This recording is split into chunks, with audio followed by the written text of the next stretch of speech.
Prayer के साथ शुरू करें।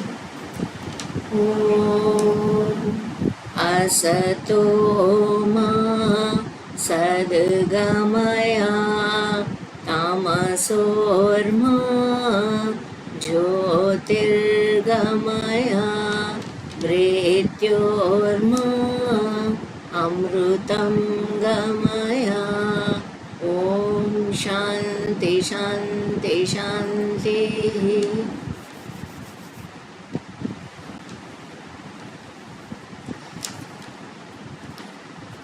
तो जो है कल हमने जो है अयोध्या कांड जो है हमारा पूरा किया है और उसमें हमने देखा कि राम लक्ष्मण सीता जो है भरद्वाज जी के आश्रम आए और वहाँ पर रहने के बाद चित्रकूट पहुँच गए और वहाँ पर रहने लगे, राइट।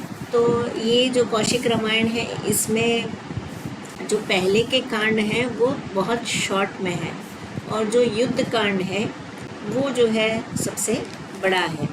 तो अगर मैं आपको बुक दिखाऊं तो इतने पेज में जो है ये है और उससे दुगने पेज जो है युद्ध कांड है। तो युद्ध कांड में ज़्यादा डिटेल है और ये जल्दी जल्दी की है। चलिए देखते हैं। अरण्य कांड संधि 4 पल्लव। मुनिवर सुनिए, अपने सुयश भागी पिता के निधन के बाद भरत समस्त परिवार के साथ राम की खोज में वन आ पहुँचे। तो जो है भरत का चित्रकूट जाना। जो हरिभक्त है, अमल वैष्णव है, साधक है, अच्युत के नाम स्मरण में निरत है, करुणालु है, काम आदि से मुक्त है, निर्मत्सर है। निर्मत्सर की निर्मत्सर मत्सर क्या है?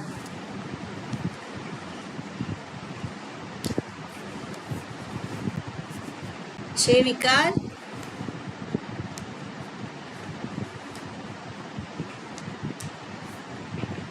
छह विकार क्या है?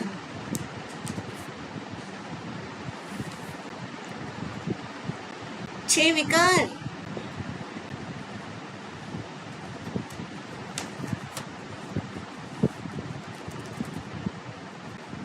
काम क्रोध मद लोभ अहंकार।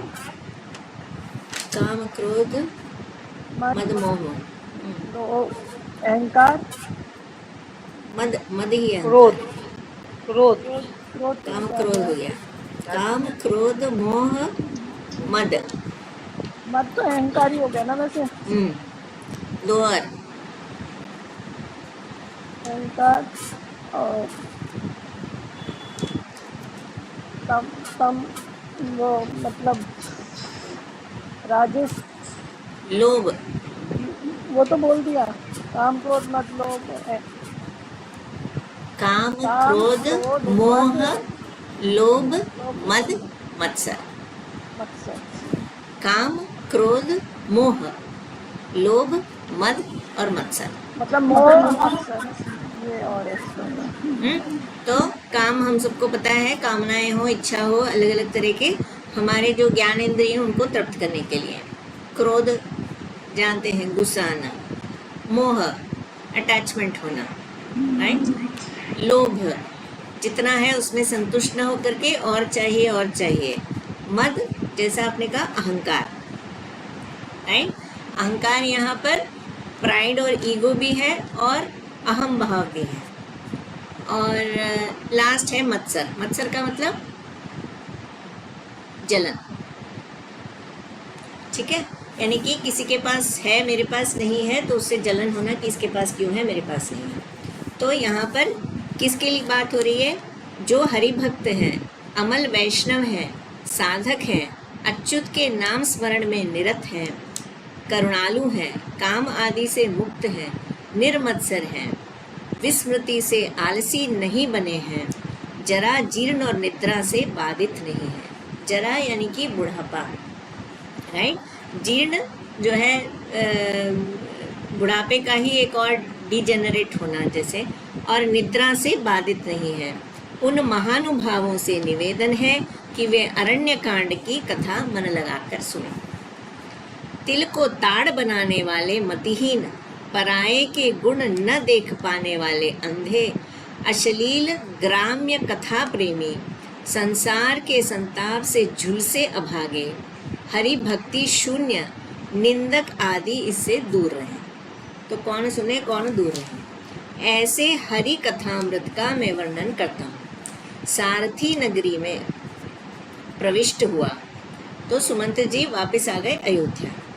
विकल चित्त राजा दशरथ विलाप करते पूछने लगे, सुमंत्र शिशुओं के सिरमौर राम को कहाँ छोड़ आए।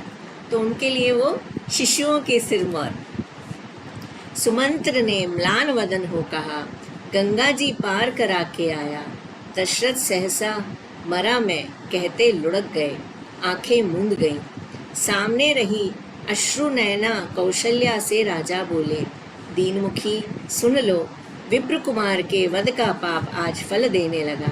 मेरी मृत्यु नहीं टलने वाली, तुम चिंतित न हो। विधि से परे कोई नहीं, दुखी होने का कोई प्रयोजन नहीं। ऐसा होना था, अन्यथा विवेकहीन मैं उसका अंधेरे में वध कर बैठता। कहाँ आकर बात सच निकली। बुरे दिन आने पर यही होता है, हमारे न चाहने से वे टलेगा, छटपटाने से कुछ न होने का। ऐसा कहते राजा थर थर कांपने लगे। तो सोचिए, जिस वक्त शाप मिला था उस वक्त कितने प्रसन्न हुए थे, राइट। अरे शाप मिला है, इसका मतलब पुत्र तो होंगे, तो पुत्र वियोग होगा, यानी कि पुत्र तो होंगे। लेकिन जब एक्चुअली उसका टाइम आया तब याद करके वो दुखी हो रहे हैं कि देखो कर्म की गति है, होना ही है, ये कष्ट आया ही है, टल नहीं सकता। खुले नयनों से अपनी रानी को देखते देखते लोक से उठ गए। बीच भवन में भूपति धड़ाम से गिर पड़े, उनके हाथ पैर सिकुड़ते गए, गले से गरगराहट हुई। मंत्री सत्वना देने लगे, गले की आवाज़ धीमी होने लगी, आंखें पथरा गईं। राज परिवार आतंकित हो उठा, राजा बेसुध हो गए। सुमंत्र को विदित हो गया कि स्वामी चल बसे। उसने धीर सेवकों का वहाँ पहरा बैठा दिया, भरत के पास दूत भेजे और संदेश कहलाया कि अविलंब दोनों राजकुमार आ जाएं। महाराज के निधन की बात कानों कान फैल गई। लुटेरों को अच्छा मौका मिल गया। उन्होंने सतियों के वस्त्र उतरवा लिए, धनिकों का धन लूट लिया।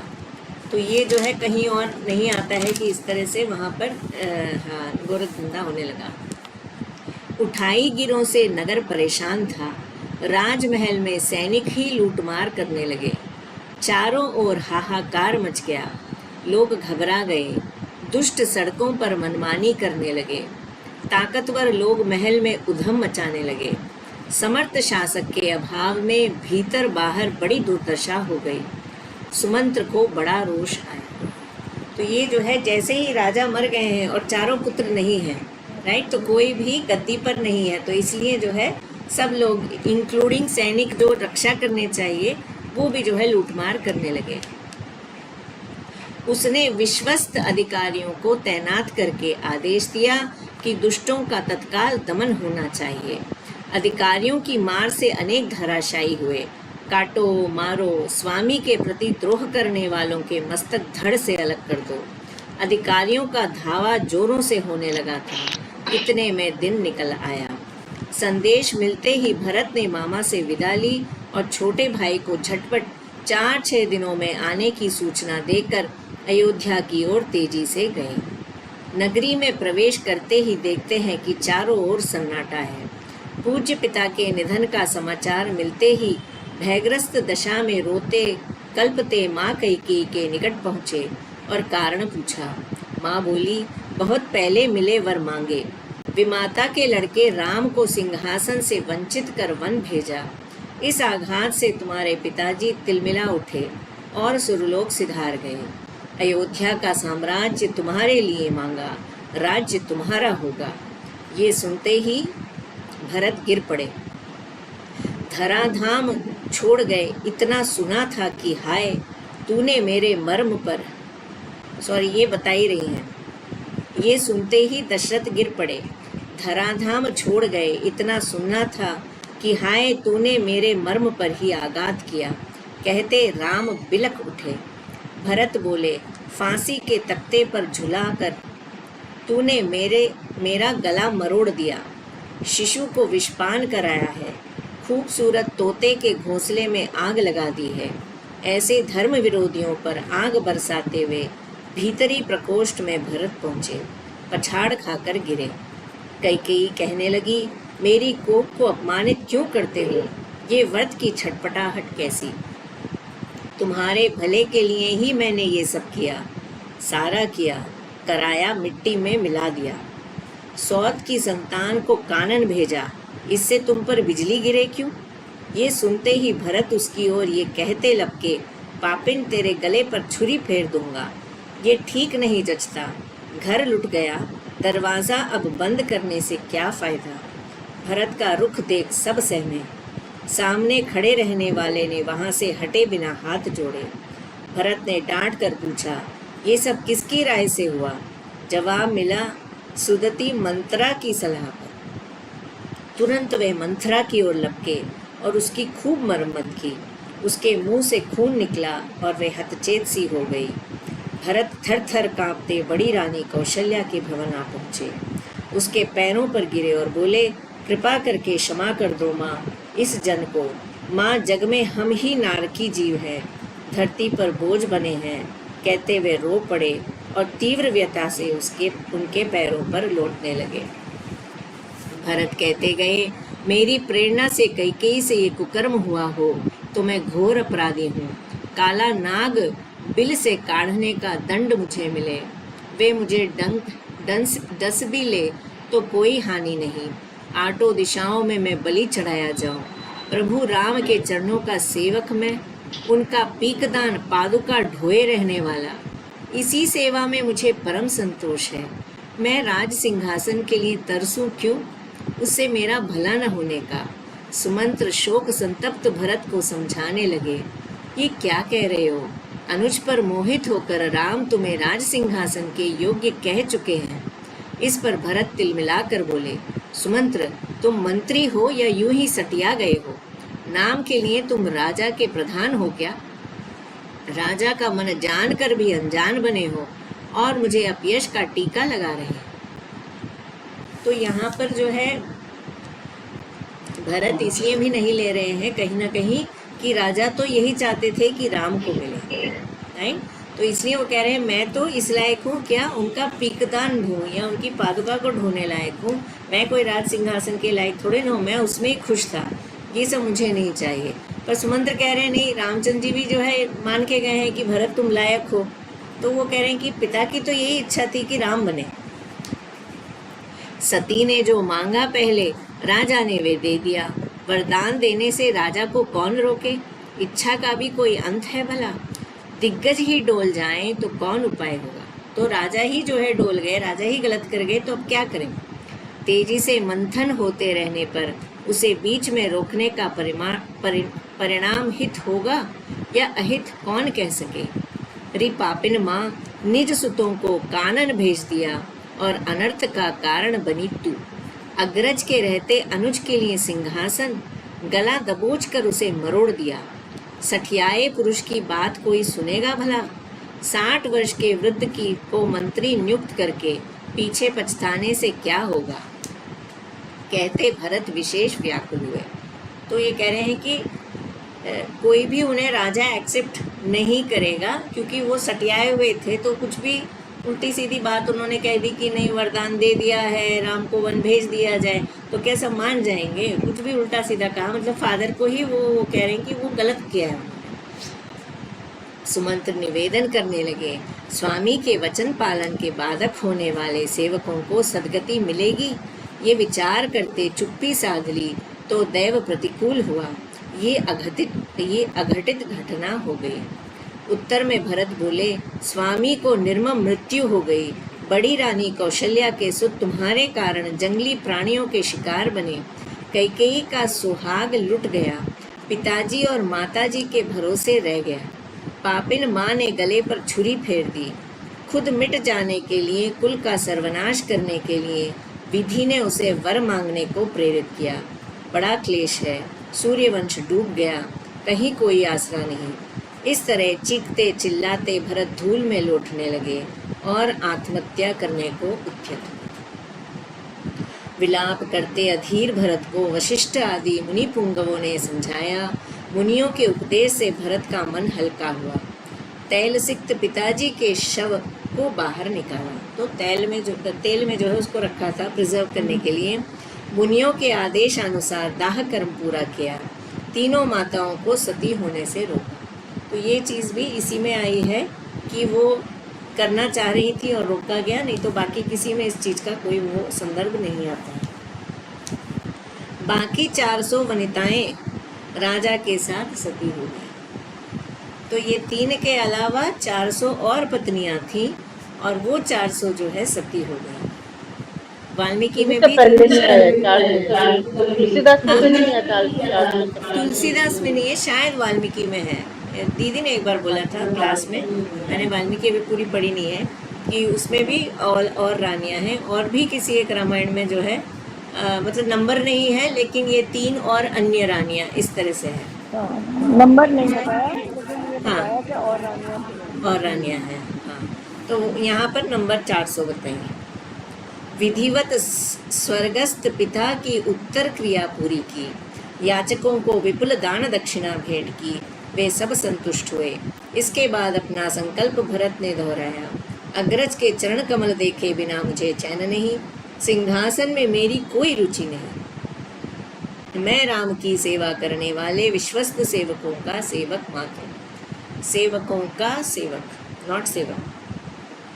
मंत्री से इतना कहते भरत राजभवन से निकले और पुर की ओर जाने को उद्यत हुए। भरत आगे बोले, भूल कर भी मैं पुर में रुकना न चाहूँगा। मुझे रोकने वाले भले ही सत्पात्र द्विज हों, मैं उनकी एक न सुनूंगा। यानी कि अगर ब्राह्मण मुनि कोई श्रेष्ठ लोग भी मुझे यहाँ रोकने की कोशिश करेंगे तो मैं नहीं रुकूंगा। मैं उनके चरणों के मतलब उनके पास जाना चाहता हूँ, जाकर ही रहूँगा। मेरे साथ कौशल्या आदि माताएं भी कानन चलें, दासियां भी निकल पड़ें। कोई सिकुड़ कर कहीं बैठी रहे तो उनका बुरा हाल कर दूंगा। स्वेच्छा से हर कोई संग चलने को राजी हो। राजकुमार का आदेश प्रचारित हुआ तो जनता कांप उठी। पुरवासी अपने अपने घर से निकल पड़े। महावत, रथिक, राउत आदि सपरिवार चलने को हुए। कानन चलने के लिए छोटे बड़े, स्त्री पुरुष, मुनि, ज्ञानी, उद्योगी, व्यापारी सब तैयार हो उठे। अयोध्या में सन्नाटा छा गया। पटरानी कौशल्या पालकी में सवार थी। कैकेयी सुमित्रा वज्र रथ पर बैठी थी।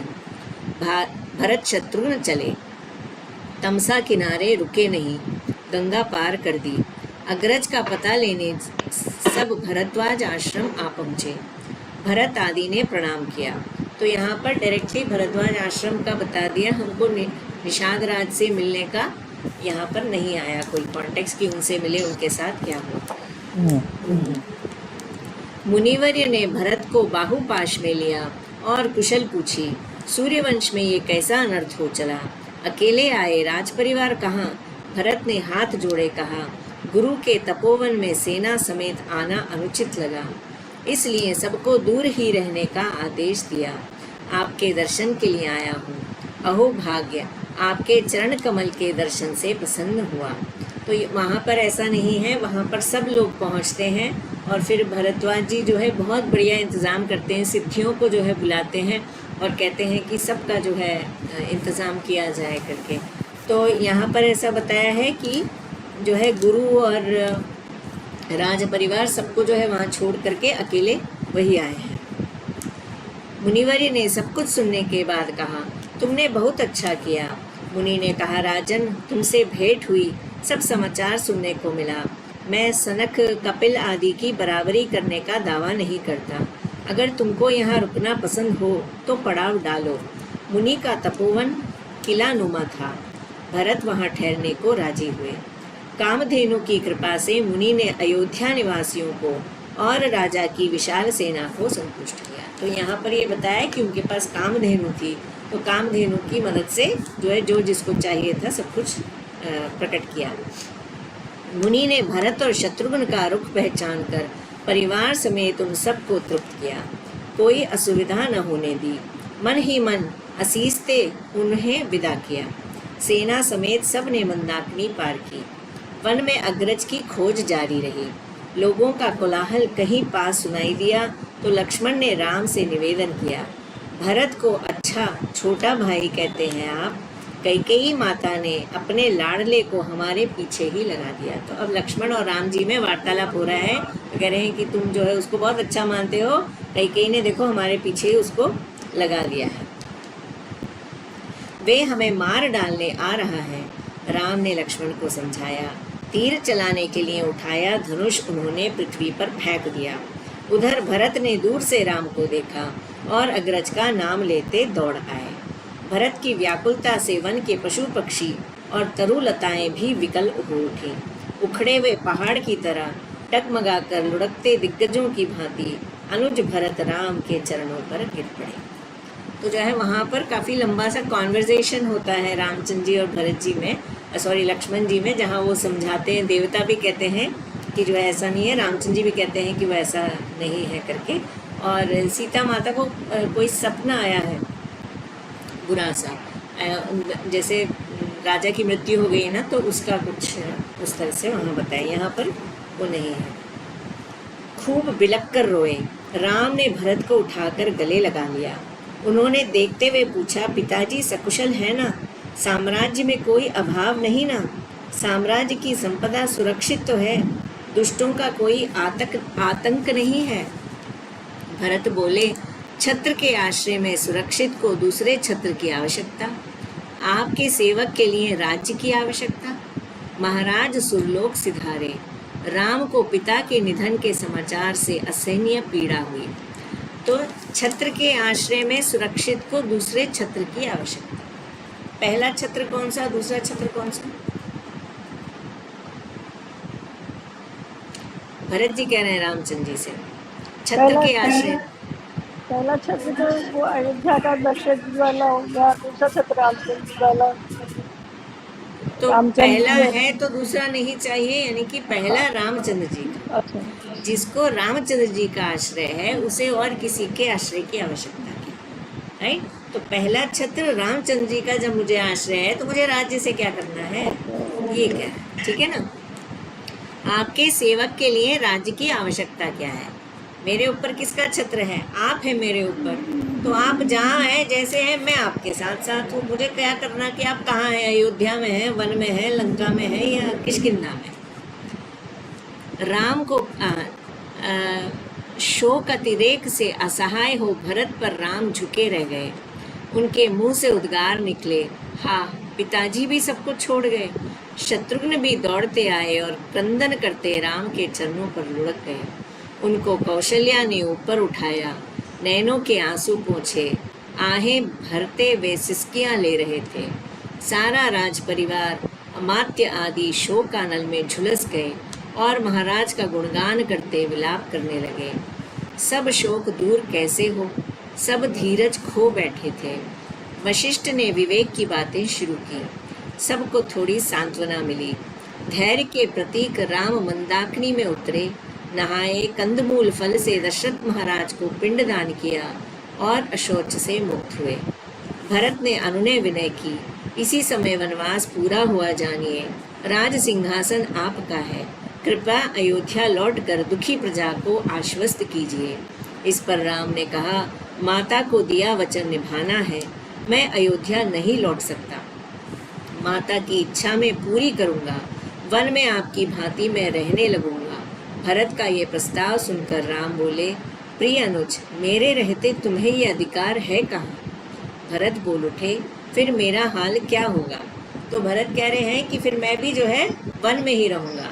तो रामचंद्र जी कह रहे हैं कि तुम्हारा अधिकार नहीं है, मैं यहाँ पर हूँ। तो ऐसा क्यों कह रहे हैं? वो तो मेरे रहते हुए तुम्हें ये अधिकार कहाँ है? उनको वन तो उनको ही मिला है ना, और भरत को राजगद्दी मिली है, और वैसे भी जो है ना वहाँ की देखभाल भी करनी है उनको। करेक्ट। तो जब तक मैं वन में हूँ, अगर तुम भी वन में रहोगे तो राज्य की देखभाल कौन करेगा? तो मेरे यहाँ रहने पर तुम्हें अधिकार नहीं है कि तुम भी यहाँ रहो। मेरी जिम्मेदारी अगर यहाँ तो तुम्हारी कहीं और है, यहाँ नहीं है। भरत बोल उठे, फिर मेरा हाल क्या होगा? राम ने बताया, वनवास की अवधि पूरी होने तक राज्य तुम्हें सौंपा है। इससे विचलित होकर भरत ने निवेदन किया, प्रभु मेरे, ये राज्य मेरी दृष्टि में जनक दुलारी के समान है। भगवान की सौगंध में राज्य का उपभोग नहीं कर सकता। वहां उपस्थित सब लोग ये सुनकर आहें भरने लगे। तो जनक दुलारी की तरह है का क्या मतलब हुआ? किसी और की पत्नी का हम साथ नहीं रह सकते ना, तो वैसे कह रहे हैं कि जैसे तुम्हारी पत्नी है वैसे ही तुम्हारा राज्य है, मैं कैसे उसमें राजा बन जाऊं? तो मेरे लिए उस तरह से है। राम ने अनुज भरत को बाहों में कस लिया, उसे असीसा, माता को दिया वचन निभाने का अनुरोध किया। इस पर भरत का जवाब था, 14 वर्ष की पूरी अवधि बीतने के बाद पल भर भी आपने लौटने में देर लगाई तो मैं ज्वाला में कूद पड़ूंगा। श्री राम ने भरत की ये शर्त मान ली। अग्रज की भांति भरत ने वलकल पहना, जटा बांधी, भस्म से अंग अंग लेपित किया। अयोध्या के उत्तर में नंदीग्राम में रहकर प्रभु के लौटने की राह देखूंगा। भरत का यह अनुरोध राम ने मान लिया। तो जो है यहाँ पर ही हमको बता दिया कि उन्होंने यहीं पर वलकल पहन लिया, जटा बांधी। बाकी में आता है नंदीग्राम में जाने के बाद करते हैं, पर यहाँ पर ही उन्होंने वेश बदल लिया और कहा मैं जो है नंदीग्राम में रहूँगा। तो वो भी मान गए।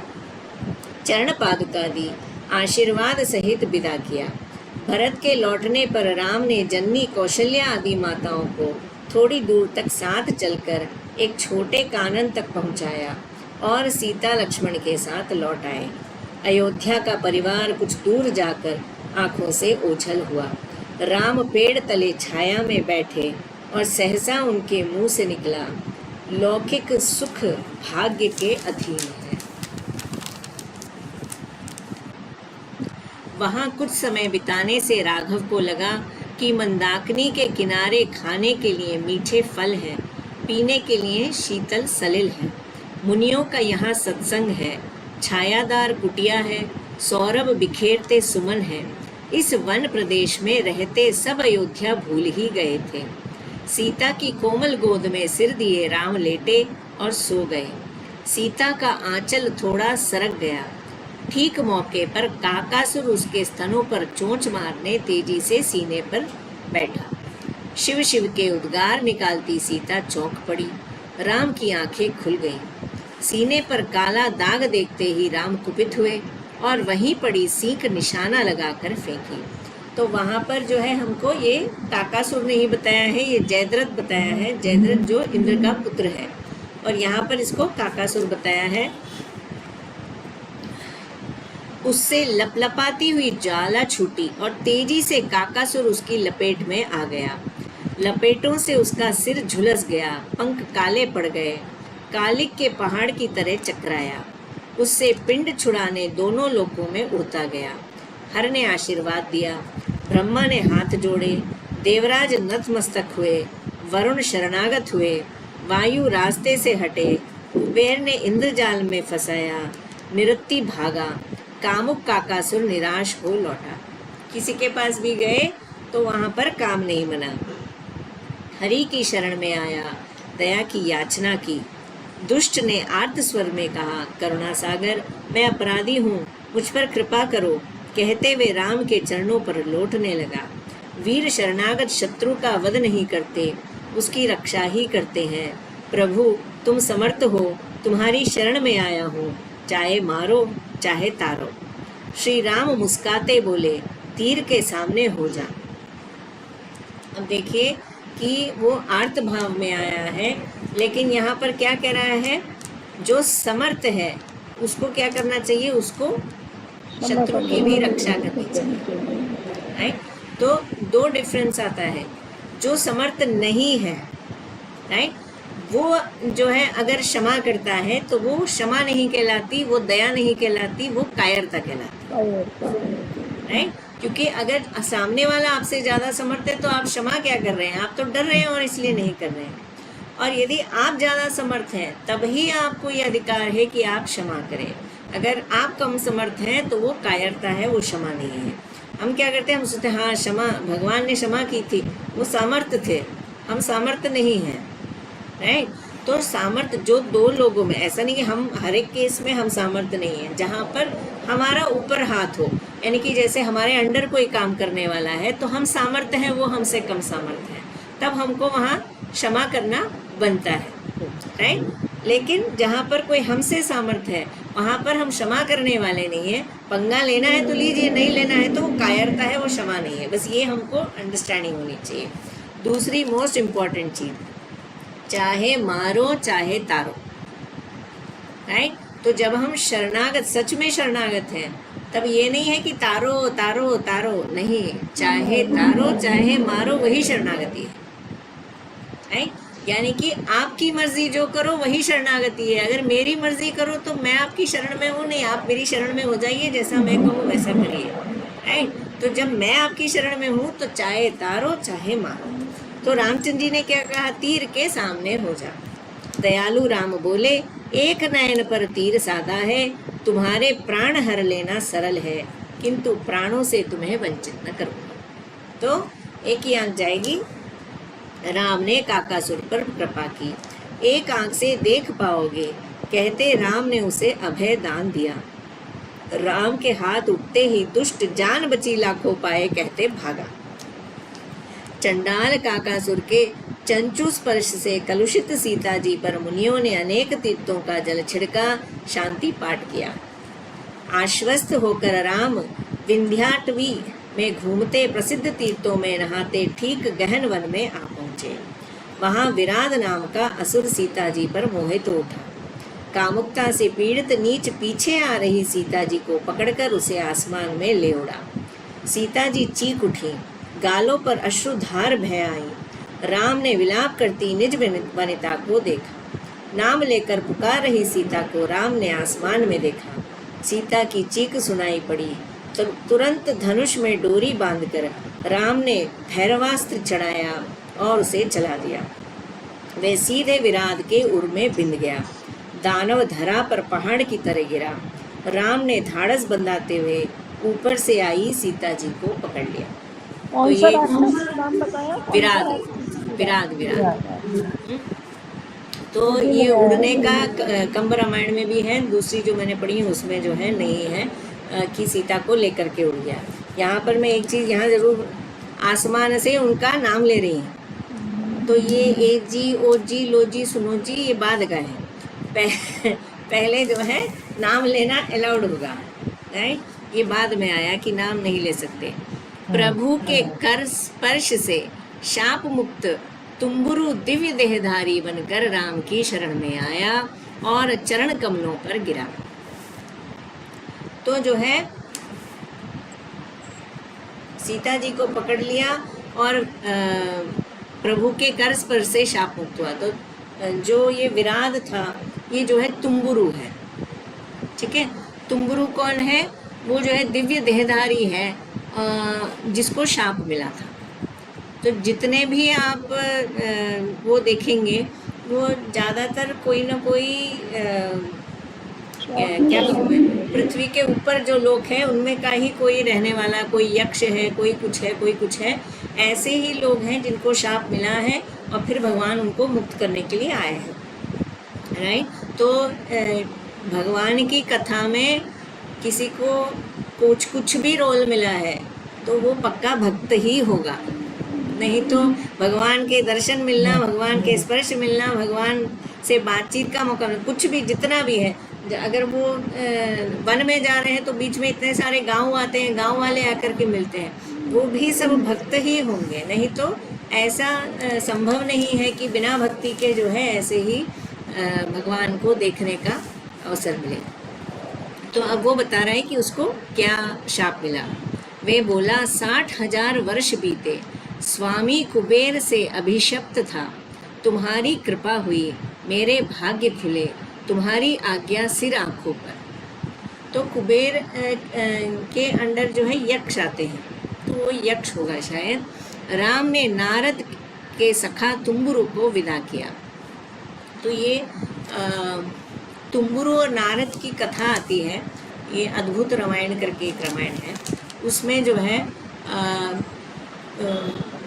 विष्णु भगवान की सभा में जो है नारद ब्रह्मा आदि जो है गए होते हैं, तब तुम्बुरु और लक्ष्मी देवी आती हैं और नृत्य उनके साथ, उनकी सखियाँ, वो लोग नृत्य कर रहे होते हैं और गाना गा रहे होते हैं। तो तुम्बुरु की खासियत ये है कि बहुत बहुत बहुत मधुर गाते हैं, ठीक है। तो वो आकर के भगवान की स्तुति कर रहे होते हैं। तो वो और उनके साथी जब गा बजा रहे हैं तो नारद मुनि और बाकी लोगों को वो लोग थोड़ा पीछे जाइए करके उनको पीछे हटा दिया जाता है और वो लोग आगे बैठ करके भगवान की स्तुति करते हैं। तो जब वो चले जाते हैं तो नारद जी को बहुत गुस्सा आता है कि मैं इतना श्रेष्ठ भक्त, हमको जो है पीछे को कर दिया, इस तरह से। तो वो भगवान से कहते हैं कि जो है ऐसा क्यों किया, मैं भी तो आपका भक्त हूँ। तो कहते हैं कि तुमको उसका गान इतना श्रेष्ठ है करके, तो तुम्हें सीखना चाहिए। तो वो जो है किसके पास जाते हैं, रियानी किसके पास जाते हैं सीखने के लिए, लेकिन किसी के पास सीखने के लिए जाते हैं और भगवान उन्हें कहते हैं पहले इसके पास सीखो, सीखने के बाद जो है तुम, जब मैं कृष्ण का जन्म लूँगा तब तुम पहले रुक्मिणी से सीखना, फिर सत्यभामा से सीखना, फिर मैं सिखाऊंगा। तो जिसके पास वो जाते हैं वो नारद मुनि ऐसा गाते हैं कि जो राग रागनियाँ हैं वो बेहोश होके गिरने लगते हैं, क्योंकि वो इतना खराब गा रहे हैं। ये हमारे में सब कुछ पर्सोनिफिकेशन है ना, तो राग रागनियाँ भी मनुष्य हैं। तो तुम्बुरु के घर के आगे जो है वो सारे बेहोश होते हैं। तो सोचते हैं कि वो सीख के आए और वो गाते हैं तुम्बुरु के घर के आगे कि मैं भी सीख लिया हूँ संगीत। तो वो राग रागनियाँ जो वहाँ खड़ी होती हैं वो सब बेहोश हो जाती। तो सुन करके कैसे बेहोश गए, तू इतना बेसुरा गा रहा है, इतना खराब गा रहा है, इसलिए वो बेचारे बेहोश हो गए। फिर जब तुम्बुरु गाता है तो तब वो फिर से हृष्ट पुष्ट हो जाते हैं। तो नारद मुनि उसके बाद जब कृष्ण भगवान का जन्म होता है तो उनके पास जाते हैं, तब जो है वो कहते हैं पहले जाकर के रुक्मिणी से सीखो। तो फिर वो रुक्मिणी से सीखते हैं। उसके बाद कहते हैं सत्यभामा से सीखो, सत्यभामा से सीखते हैं। उसके बाद कृष्ण भगवान खुद सिखाते हैं। तब जा कर के ये होता है कि अब उनको सच में अच्छे से आ गया है। तब से जो है वो मित्र हो गए, इसलिए कहा नारद के मित्र। पहले जो है थोड़ा सा कंपटीशन वाला वो था। सीता सहित अत्रि के आश्रम में कुछ दिन बिताकर उनकी आज्ञा से चले। पीछे शरभंग मुनि के आश्रम में आए। उनके सत्संग में धर्म का सार जाना। मुनि की सेवा में अनेक मास बिताए।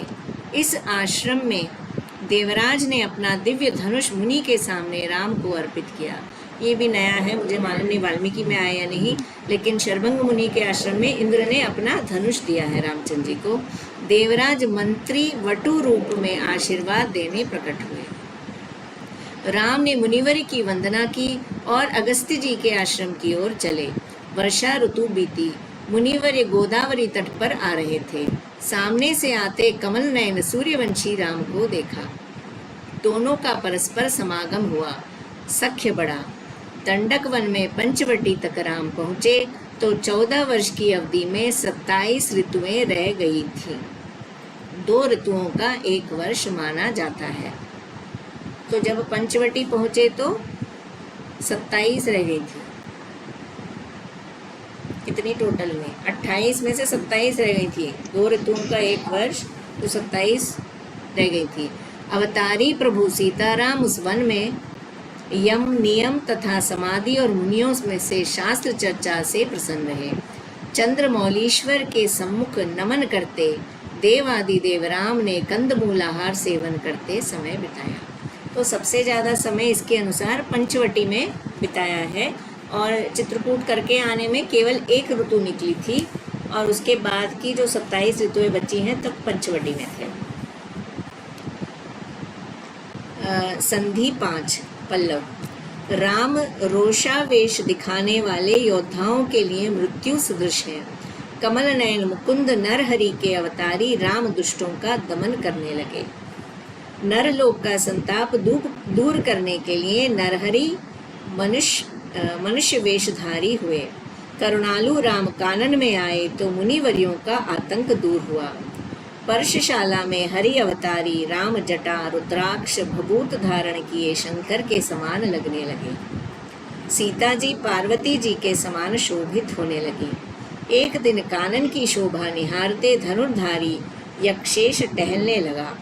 गहन वन में शूकर और हिरण का शिकार खेलता रहा। दुष्ट शंभुक भी किसी जानवर का पीछा करते हुए तपस्वी के तपोवन की ओर आ गया। उस धनुज ने यक्षराज पर धावा किया। यक्षराज ने देवों के उस बैरी पर दबाव डालकर शंभु के मस्तक की ओर हाथ बढ़ाए और उसका केश पकड़ा। धारदार शस्त्र से उसके सीने पर वार किया।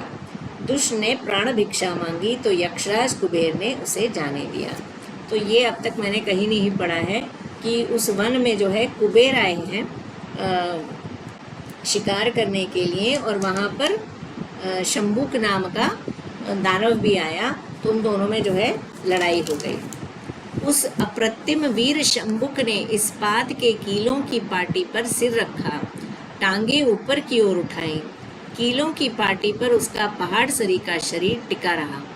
कठोर संयम से उसने तुर्यावस्था प्राप्त की, शिवजी का साक्षात्कार किया। दृढ़ता से अनंत काल तक घोर तप करता रहा। वे घर बार भूल गया, स्त्री संतान की परवाह नहीं की, आहार छोड़ दिया। कुबेर के प्रति वैर के रोशन से विष्कंठ शंकर भगवान की उपासना में लग गया। तो यहाँ पर जो है कुबेर ने उस पर प्रहार किया, वहाँ पर बात खत्म हो गई, मारा नहीं, प्रहार किया। उसके बाद उसने क्या किया, कीलों की पाटी पर सिर रखा और ऊपर टंगा रहा और शिवजी की तपस्या करता रहा। इतनी तपस्या की, कठोर संयम से वो रहा तो भगवान ने उसको दर्शन दिए। तो वो स्त्री संतान से घर बार भूल करके भगवान की ही तपस्या करने दिया, खाना पीना भी छोड़ दिया। चारों ओर बाबी बन गई, चारों ओर जो है कुआं जैसा बन गया। उग्र तपस्या में निरत वे सुध बुध खो बैठा। जीवित रहने की आशा ही छूटती सी गई। कुबेर को ये बात मालूम हुई। विप्रेशधारी कुबेर ने बावी पर हथियार रखा, चारों ओर दृष्टि घुमाने लगा। वे उधर दिखाई पड़े लक्ष्मण से आग्रह करने लगा, हिरण युग में दिखाई देते ही उसे राख कर देना। बड़े भोले लगते हो, राक्षस चबा डालेगा। अब जो है जब कुबेर को पता चला कि मुझसे लड़ने के लिए ही ऐसी तपस्या कर रहा है, तो वो जो है वहाँ पर आया और उसने क्या किया, विप्र वेशधारी कुबेर ने तो विप्र का वेश, ब्राह्मण का वेश बना करके आया और वहाँ बावी पर हथियार रखा। ये बावी क्या है, बावड़ी नहीं है? नहीं, बावड़ी होती है ना, वो जैसे कोई तपस्या कर रहा होता है ना, उसके चारों तरफ जैसे वाल्मीकि के। हाँ हाँ हाँ हाँ, अच्छा, मट्टी जैसी जो होती मट्टी है। जैसी, हाँ। ओके, तो जो है उसके भी अराउंड हो गई थी, तो उस पर उसने अपना हथियार रखा। चारों ओर घुमाई दृष्टि तो लक्ष्मण दिखे उनको। तो हिरण युग्म दिखाई देते ही उसे राख कर देना, बड़े भोले लगते हो, राक्षस चबा डालेगा। इस पर लक्ष्मण बोले, भोले ब्राह्मण दिखाओ तो सही वे राक्षस कहाँ है। कांटे से कांटा निकालना होगा। खूब काम बन गया। ये सोचते नकली विप्र लक्ष्मण से कहने लगा, धनुज यहाँ छुपा है, कांटों से घिरी इस बावी में घुसा है, ये उसका हथियार है। तो हथियार किसने रखा, कुबेर ने रखा है। हाँ, और फिर जो है देखा ये लक्ष्मण जो है ये मार लेंगे उसको, कांटे से कांटा निकालना है, तो उनको कह रहे हैं कि ये देखो ये दानव है, ये उसका हथियार है यहाँ पर, तो तुम जो है इसको राख कर दो। ये देखते ही लक्ष्मण क्रोधित हो उठे। उसने फौरन तलवार खींच ली और बावी पर तेज वार कर दिया। धनुष का रुंड अलग हो गया। जटा रुद्राक्ष देख लक्ष्मण की आशंका बढ़ी। अब जो है क्या हो गया, बॉडी और वो अलग हो गया। अब जो है क्या देखा, जटा है और रुद्राक्ष पहने हैं, तब वो लक्ष्मण जी को डाउट आया कि ये हाँ। उन्हें लगा कि किस कपटी की बातों में आकर मैंने मुनि पर आघात कर दिया। विधाता का ये कैसा विलक्षण व्यापार है। उसी क्षण विप्रवेशधारी कुबेर ओझल हो गया। कुबेर तो भाग गए। हर सदाशिव कहते सन्यासी का वे सिर राम के पास ले जाकर लक्ष्मण ने दिखाया। तो जो है सिर अभी भी हर और महादेव बोल रहा है। राम ने के कर स्पर्श मात्र से उस धनुष के दाढ़ गोचर हुए। राम ने मुस्कुराते हुए कहा, ये सन्यासी नहीं काम्यक तापस है, इसे दूर फेंको। उसे ले जाकर दनुज की माँ को दिखाया और लड़के के मरने की खबर सुनाई। तो काम्यक तापस माने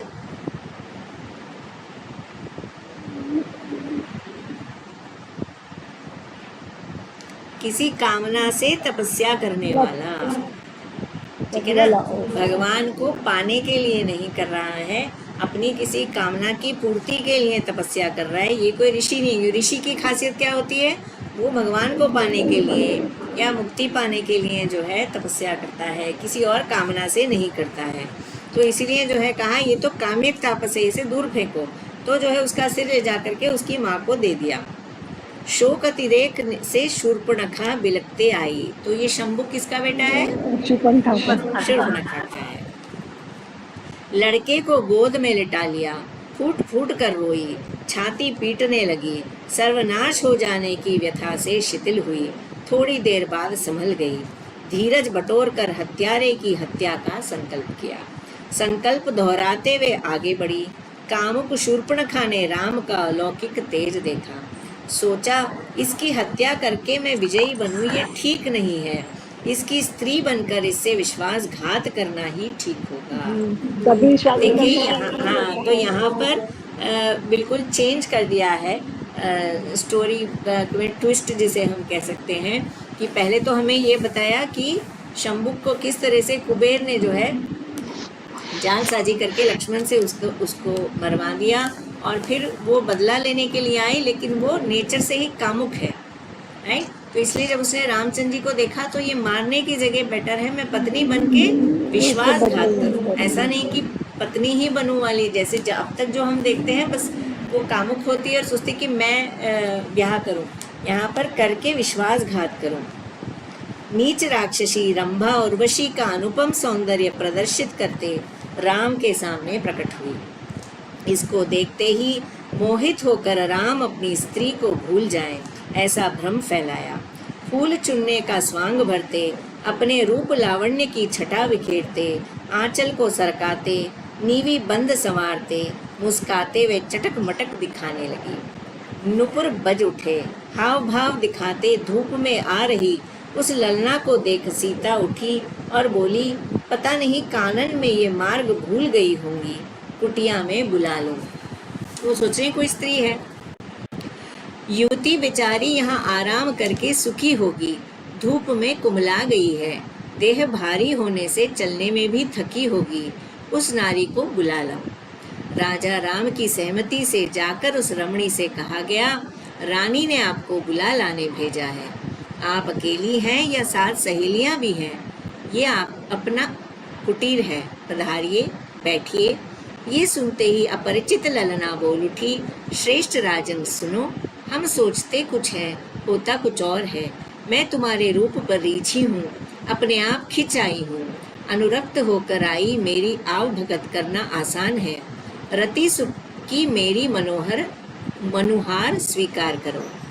देवराज जार है, अग्नि तेज है, यमराज नरक का स्वामी है, निरुति लूला है, वरुण भीषण देहधारी है, मरुत चंचल है, कुबेर भाई ठहरता है, ईश्वर भिकारी है, देवलोक में कोई मुझे पसंद नहीं, तुम ही सुरत वल्लभ बनो और मुझे अपना लो। तो जो है सबकी जो है उसने बुराई कर दी। देवराज इंद्र क्या जार बूढ़े हैं, अग्नि बहुत तेज है उसमें, यमराज नरक का स्वामी है, वहाँ नहीं जाना मुझे, निरुक्ति लूला है, वरुण भीषण देहधारी है, वरुण मतलब पानी, मरुत चंचल है, इधर उधर घूमता रहता है, कुबेर भाई ठहरता है, क्योंकि रावण की बहन है तो कुबेर भी भाई है, कुबेर रावण भाई है, ईश्वर भिखारी है, ईश्वर भिखारी शिव जी के लिए, नॉट विष्णु, शिव जी बेचारे, देवलोक में कोई मुझे पसंद नहीं, तुम ही सुरत वल्लभ बनो और मुझे अपना लो। कहते हुए लजा गई। राम बोले, मैं सती के साथ हूँ, तुम लक्ष्मण के पास जाओ, वहाँ अपने मन की बात कहो। राम का संकेत पाकर लक्ष्मण के निकट पहुंचकर उसने प्रणय अनुरोध किया, प्रियतम, मैं तुम्हारे अग्रज के यहाँ गई, वहाँ से उपेक्षित होकर तुमसे मिलने आई हूँ। मैं मनमत के बाणों से बिंध गई हूँ, बेचैन हूँ, मेरी अभिलाषा पूरी करो प्राण प्यारे। लक्ष्मण बोले, पराई स्त्री मेरी दृष्टि में माँ के समान है। ये सुनकर कुपित वे नारी राम से मिलने गई तो असली रूप में चल दी। दानवी का सरोष आते प्रभु ने पहचान लिया, ये तरुणी नहीं राक्षसी है। राम ने लक्ष्मण को इशारा करते हुए उसकी पीठ पर नाखून से खरोंच दिया कि नाक कान काट डाले जाएं। राक्षसी लक्ष्मण के पास गई और निशान दिखाते बोली, ये राम का निशान है, मुझे ज्यादा सताओ नहीं, अपना लो। लक्ष्मण चकमा देते हुए उस दानवी की पीठ पर का निशान देख समझ गया। उसने मुस्काते हुए उसके केश पकड़े, दाढ़ निकल आई, वे चीख चिल्लाई, केश में गांठ लगा दी तो निशान साफ दिखाई दिए। राक्षसी खूब बिगड़ी, गालियां दी। लक्ष्मण ने उसके नाक कान काट डाले, खून बह निकला। अपना विकृत चेहरा न दिखाने की आज्ञा देकर उस नीच स्त्री को वहां से भाग जाने को कहा। वे शोर मचाती भागी। खरदूषण दोनों राक्षसों के पास पहुंची। दानवी की पीड़ा और चीख देख सुनकर दोनों राक्षस आपे से बाहर हो गए। खरदूषण दोनों ने झाग के से केशों वाले उसके मस्तक से बहता खून देखा। वे कुछ भी बोल नहीं पाती थी। दोनों ने जो कुछ हुआ वे जानना चाहा। वे बड़बड़ाने लगी, दानव, तेरा दामाद मारा गया, दंभी मानव ने मेरी नाक काट डाली। तो तेरा दामाद मारा गया तो हो सकता है उसकी बेटी से शंबुक का विवाह हुआ, राइट, उसके बेटे का। ये सब सुनकर बैठे क्यों हो, तुरंत उठो। शूर्पणखा की शिकायत सुनकर धनुष का दरबार भंग हो गया। वहां राक्षसों की विशाल सेना जमा हो गई। सेना में 14,000 सुभट थे। भेरी, मृदंग, तुरही आदि बज उठे। खर उत्तेजित होकर गरज उठा। वे आवाज चारों ओर गूंजने लगी। दूर से राम ने आ रही धनुष सेना देखी। मुस्कुराते लक्ष्मण को भी देखने को कहा। मुनिवर्य बोले, नीच राक्षसी की सहायता के लिए आए इन दानवों को देखो। चिल्लाती सेना ने जनक के दामाद राम को घेर लिया।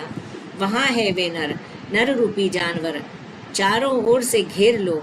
वे कहाँ है, दिखाओ, मारो मारो, उसका सर्वनाश कर दो, उसकी आंतें खींच लो, उसके दांत उखाड़ो, उसका सिर काटो, तीर हथियार से चोट पहुंचाओ। चारों ओर से उस पर निगरानी रहे, वे कहीं भाग न जाए। एक ओर से खर ने घेर लिया, दूसरी दिशा से दूषण का दबाव होने लगा। त्रिशिर नाम का राक्षस तीसरा मोर्चा संभालने लगा। तीनों दिशाओं से बढ़ आई सेना को तितर बितर करने के लिए लक्ष्मण तैयारी करने लगे। श्री राम ने जल्दबाजी करने वाले लक्ष्मण को संयम से काम लेने को समझाया। जानकी की ओर देखते राम ने अपनी जटा सवारी, पल भर गंभीर हुए। धनुष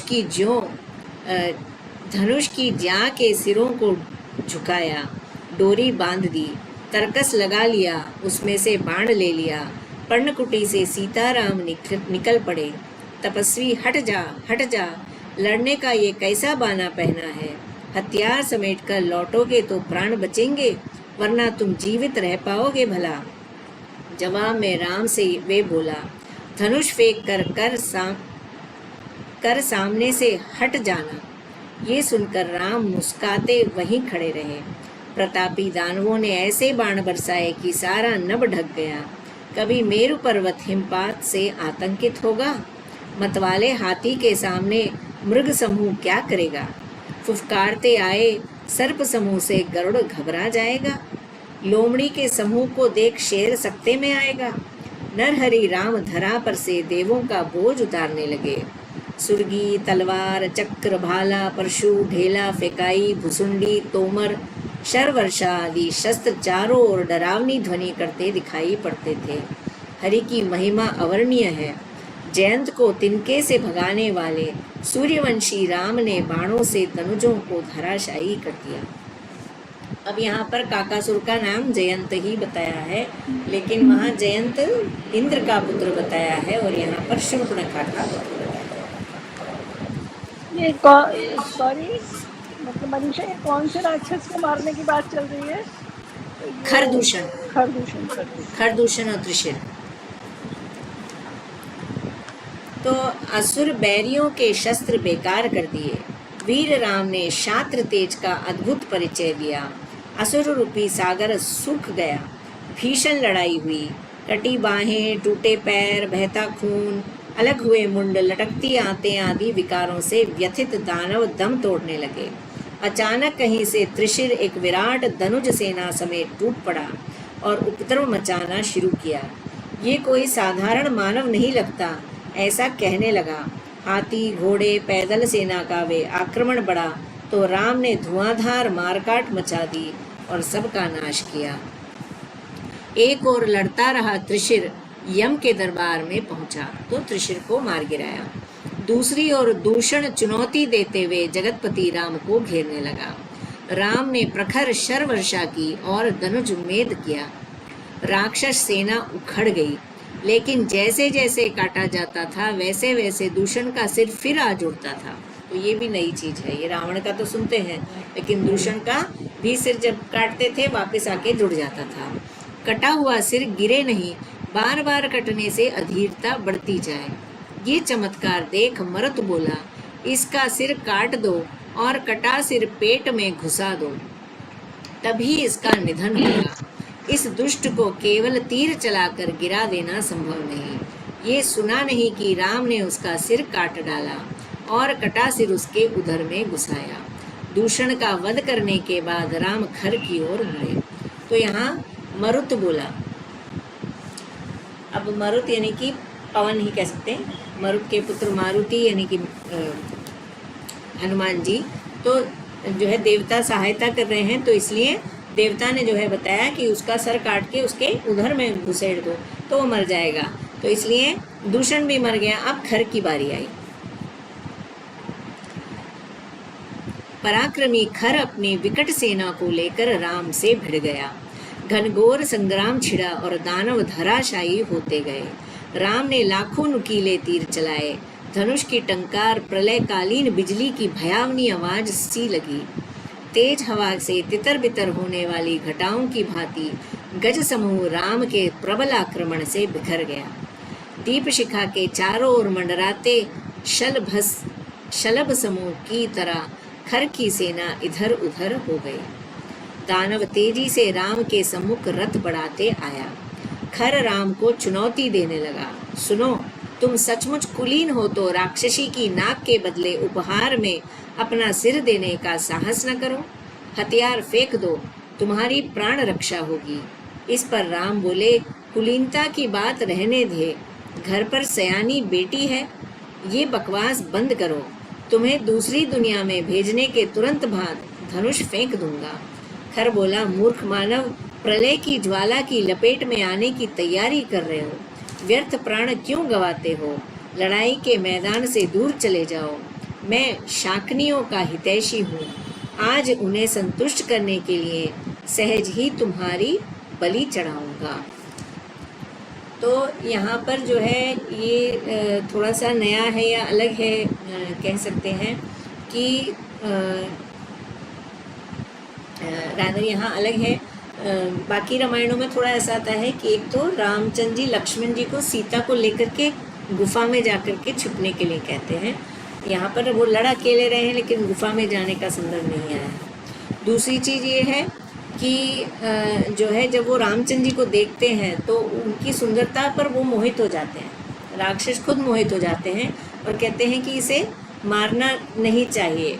तो रामचंद्र जी से वो ये कहते हैं कि तुम ऐसा क्यों नहीं करते कि तुम हमें सीता दे दो, तो हम तुम्हें छोड़ देंगे, तुमको नहीं मारेंगे, तुम बस हमें सीता दे दो। तो वो नहीं मानते हैं ऑब्वियसली। तो वो चीज़ यहाँ नहीं है। खर तुम्हारा ये प्रलाप अकारण नहीं, ये तुम्हारे प्रखर शरासन की महिमा से निकला उद्गार है। तुम्हारा इसमें कोई दोष नहीं।